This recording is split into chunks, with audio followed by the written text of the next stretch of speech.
और चलिए हमारे साथ हमारे सहयोगी गणेश मौजूद है। गणेश, सदन में कुछ नहीं कहा, सदन में मौन साधना हो रही थी, लेकिन अब कोर्ट जाएंगे और इस बात को बताने के लिए सोशल मीडिया का सहारा लिया जा रहा है। देखिए, पहली बात तो ये समझ लीजिए कि इस तरीके से वक्फ बिल जो है रात को 12 बजे 2 बजे तक दोनों सदनों के अंदर चर्चा हुई। इस महत्वपूर्ण चर्चा के बाद ये बिल पारित होता है, लेकिन अब उसके बाद हम देखते हैं कि नई तस्वीर क्या होती है कि कांग्रेस के नेताओं के द्वारा या कांग्रेस के द्वारा कहा जाता है कि हम इस बिल के खिलाफ सुप्रीम कोर्ट जाएंगे। हमने सदन की चर्चा के दौरान भी देखा था, जहां पर सत्ता पक्ष की ओर से कहा गया था कि आपके पास रास्ते खुले हैं, कहीं पर भी जा सकते हैं, लेकिन आप सदन की चर्चा के दौरान अपनी बात रखें, हम किसी का हक को मारने नहीं देंगे। आज इसी सभी को हक मिल सके उसी को लेकर एक वक्फ संशोधन विधेयक लाया गया है। सदन के अंदर जब सत्ता पक्ष बोल रहे थे तो उन्होंने इस तरीके से कहा।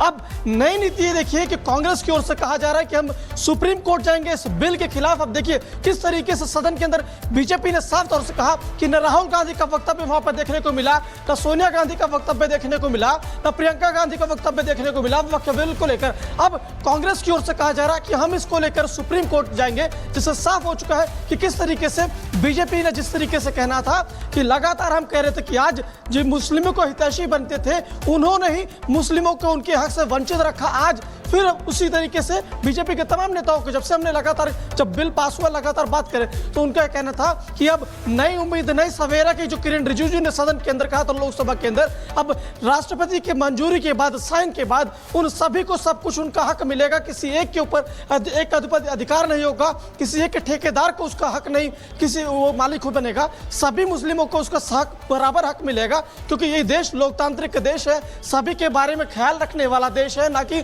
एक होगा और सबको कहेगा ये तुम्हारा नहीं है। तो बिल्कुल तरीके सभी के हित के लिए सोचने वाला ये आप बिल है। और ये कहा जा रहा है कि जिन गरीब मुसलमानों के साथ अन्याय हुआ, जिन महिलाओं के साथ अन्याय हुआ, अब उनके भी हित में सोचा जाएगा, उनका विकास होगा। गणेश आपके पास आएंगे, लेकिन इसी बीच हम दर्शकों को बता दें वक्फ बिल पर संसद से निकला संदेश उम्मीद की नई रोशनी दे रहा है, इतिहास का नया अध्याय लिख रहा है। लेकिन इस बिल पर राहुल से लेकर प्रियंका गांधी तक की चुप्पी नए साल भी नए सवाल खड़े कर रही है। Congress party The bill is passed. 3 अप्रैल 2025 की रात भले ही संसद में काफी लंबी थी, लेकिन रात के सन्नाटे में संसद से निकली आवाज ने उम्मीद का नया अध्याय लिख दिया। वक्फ संशोधन बिल संसद में करीब 12 घंटे की चर्चा के बाद दोनों ही सदन से पास हो गया। लोकसभा में इस बिल के पक्ष में 288 वोट पड़े तो विपक्ष में 232 और बिल पास हो गया। राज्यसभा में इस बिल के पक्ष में 128 वोट पड़े तो विपक्ष में केवल 95 और बिल पास हो गया। अब यह बिल राष्ट्रपति के पास कानून के लिए भेजा जाएगा। देश की संसद के दोनों ही सदनों ने इतना बड़ा बिल पास कर दिया। 12 घंटे तक इस बिल पर चर्चा की गई, लेकिन वो जो संसद में आरोप लगाते थे कि उनका सदन में माइक बंद कर दिया जाता है, उन्होंने इस बिल पर एक शब्द भी नहीं बोला। राहुल गांधी मौन रहे, प्रियंका गांधी मौन रही, सोनिया गांधी मौन रही। राहुल गांधी लोकसभा में नेता प्रतिपक्ष हैं, लेकिन पूरी बहस के दौरान वो मौन ही रहे। वक्फ संशोधन बिल पर एक शब्द नहीं बोले और ना बोलने के पीछे वजह बता गए कि इस बिल पर उन लोगों को बोलना चाहिए जो इस बिल के लिए बनाई गई जेपीसी में थे। अब जो लोग संसद में बार बार माइक बंद करने, बोलने के अधिकार पर पाबंदी लगाने जैसे आरोप लगाते हों, वो जब बड़े मुद्दे पर अपनी बात नहीं रखते तो सवाल बड़ा उठता है। नियम बनाने का, कानून बनाने का काम संसद करता है, और जो नियम और कानून बन जाता है उस पर माननीय न्यायालय निर्णय नहीं दिया करता। जब नियम का उल्लंघन होगा तब किसी प्रकार के न्यायालय के आदेश की बात होगी। जब ये कानून बन के आ रहा है तो मैं समझता हूँ उसमें सीमित भूमिका हो जाती है किसी भी न्यायालय की। सवाल केवल संसद के गलियारे में ही नहीं उठे, बल्कि सवाल मुस्लिम समाज भी पूछ रहा है और नसीहत भी दे रहा है। जिन लोगों ने इंदिरा जी को देखा है वो प्रियंका जी को भी देखते हैं, मगर बड़े अफसोस की बात है कि कल ना हाउस के अंदर प्रियंका जी दिखाई दी, ना ही हाउस के अंदर उन्हीं ने आके वोटिंग की विपक्ष में। इसलिए कि जहाँ के ऊपर एक एक वोट गिना जा रहा है, जहाँ पर एक एक वोट की कीमत वाला, वो बात अलग है कि बिल गिर गया और विपक्ष ने जो था पूरी तरीके से जो था वो वोटिंग नहीं करा पाया, मगर एक एक वोट की जहाँ के ऊपर अहमियत होती है वहाँ के ऊपर प्रियंका जी का ना दिखाई देना यह बड़े अफसोस का विषय है। आज संसद के इस सत्र का अंतिम दिन है। इसके बाद वायनाड से लेकर अमेठी, रायबरेली तक सवाल उठेंगे कि आखिर इस चुप्पी के पीछे असली वजह क्या थी। Bureau report, Republic Bharat. और चलिए हमारे साथ हमारे सहयोगी गणेश मौजूद है। गणेश, सदन में कुछ नहीं कहा, सदन में मौन साधना हो रही थी, लेकिन अब कोर्ट जाएंगे और इस बात को बताने के लिए सोशल मीडिया का सहारा लिया जा रहा है। देखिए, पहली बात तो ये समझ लीजिए कि इस तरीके से वक्फ बिल जो है रात को 12 बजे 2 बजे तक दोनों सदनों के अंदर चर्चा हुई। इस महत्वपूर्ण चर्चा के बाद ये बिल पारित होता है, लेकिन अब उसके बाद हम देखते हैं कि नई तस्वीर क्या होती है कि कांग्रेस के नेताओं के द्वारा या कांग्रेस के द्वारा कहा जाता है कि हम इस बिल के खिलाफ सुप्रीम कोर्ट जाएंगे। हमने सदन की चर्चा के दौरान भी देखा था जहां पर सत्ता पक्ष की ओर से कहा गया था कि आपके पास रास्ते खुले हैं, कहीं पर भी जा सकते हैं, लेकिन आप सदन की चर्चा के दौरान अपनी बात रखें, हम किसी का हक को मारने नहीं देंगे। आज इसी सभी को हक मिल सके उसी को लेकर यह वक्फ संशोधन विधेयक लाया गया है। सदन के अंदर जब सत्ता पक्ष बोल रहे तो उन्होंने इस तरीके से कहा।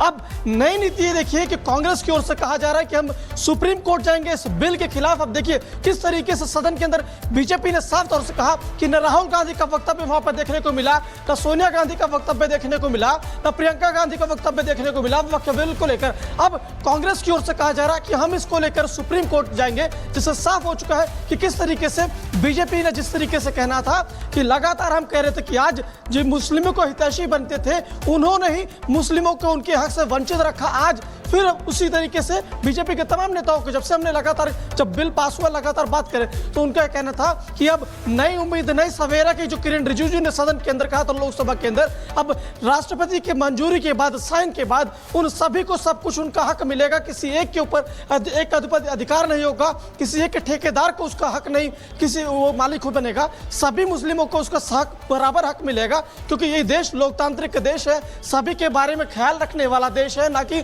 एक होगा और सबको कहेगा ये तुम्हारा नहीं है। तो बिल्कुल तरीके सभी के हित के लिए सोचने वाला ये आप बिल है। और ये कहा जा रहा है कि जिन गरीब मुसलमानों के साथ अन्याय हुआ, जिन महिलाओं के साथ अन्याय हुआ, अब उनके भी हित में सोचा जाएगा, उनका विकास होगा। गणेश आपके पास आएंगे, लेकिन इसी बीच हम दर्शकों को बता दें वक्फ बिल पर संसद से निकला संदेश उम्मीद की नई रोशनी दे रहा है, इतिहास का नया अध्याय लिख रहा है। लेकिन इस बिल पर राहुल से लेकर प्रियंका गांधी तक की चुप्पी नए साल भी नए सवाल खड़े कर रही है। Congress party the bill is passed. 3 अप्रैल 2025 की रात भले ही संसद में काफी लंबी थी, लेकिन रात के सन्नाटे में संसद से निकली आवाज ने उम्मीद का नया अध्याय लिख दिया। वक्फ संशोधन बिल संसद में करीब 12 घंटे की चर्चा के बाद दोनों ही सदन से पास हो गया।